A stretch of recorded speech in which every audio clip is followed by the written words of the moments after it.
I'm Donnie. And I'm Joni. And today we're going to talk about a subject that I think has been talked about a lot.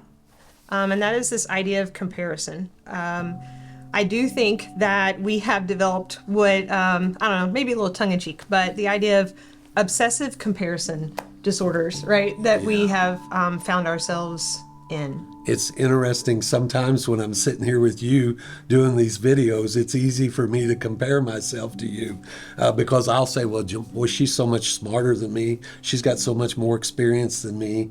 And that's the general track, isn't it? Right. When we feel like we have something in common with somebody, right? That's the topic. And now we need to know where we fit in.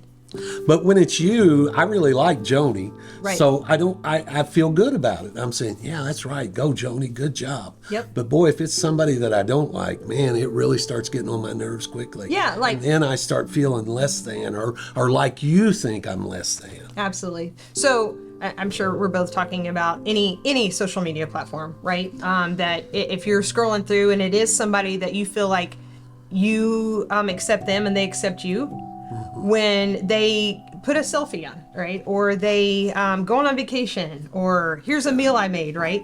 I'm like, well, that's great, like that's awesome. But if it's somebody that I feel like maybe they don't accept me, or maybe they wouldn't, I don't even know, or they wouldn't accept me, and they post something, I'm or like, they're if showing anyway off. I've had a bad experience with them before. Yeah. And then it's almost like, well, they're like rubbing that in my face. Or a bad experience with that subject matter. Oh, yeah. Right? So if they made a meal and I'm like, I feel like a horrible cook, like, they're just showing off, right? Or if they've got great hair and then I go look in the mirror. Right? Absolutely, yeah. Because we're constantly doing it all day, every day. So why do you think we're so obsessed with comparing ourselves to other people? Well, number one is human nature, right? My mamaw also compared herself to others, but her friend group and her geographical area was this small. Thanks to social media, it's almost endless, right? Of who our friend group is, right? And our geographical area of people that we can compare ourselves to. We can compare ourselves to people that we've never met now. Yeah. That's interesting. Yeah. So I think part of comparing ourselves to one another is because of what we feel inside about ourselves. Because we feel less than at times, or I'm not good looking enough, or I'm not smart enough, or I don't have nice hair, or she's got better clothes than I do. It's this constant thing we're running through our minds. We're seeking our uniqueness, right? We're always trying to figure out in what way am I unique in what area, right? So for instance, in high school, I had a pretty good sized friend group, right? There were several of us. And it was funny because there was the short one, there was a smart one, there was the blonde one, there was a tall one, there was a skinny one, there was the one who was good with music, then there was the country girl, then there was, right? And so we all had our uniqueness. The best thing about that one, though, is you all had a place. Right. But we had to find out what that place was. Yeah. So I had to compare myself to her and be like, what's the piece that makes me unique and different than her, right?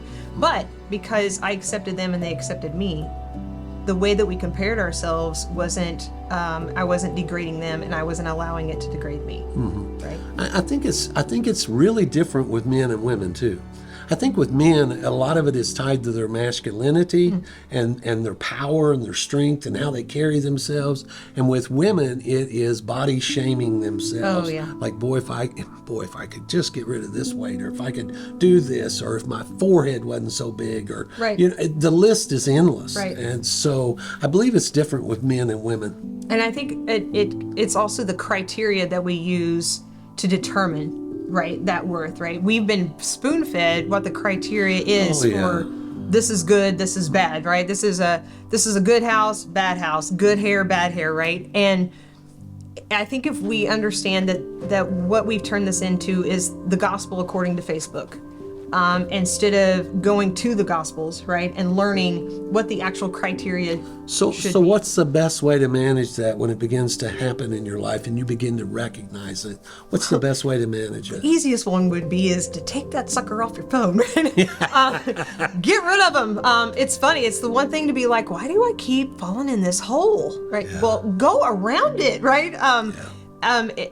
that's the easiest way, right? Obviously. And I don't think we're going to do that because people enjoy it too much. Yeah, but it really helps if we remind ourselves of what God thinks about us and how God looks at us, as opposed to how we look at ourselves or how we look at one another. Because I'm his beloved. I'm the apple of his eye.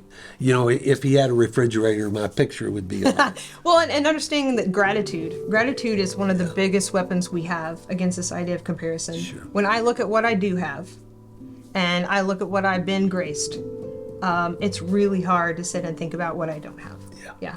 Thanks for joining us. We'll see you soon.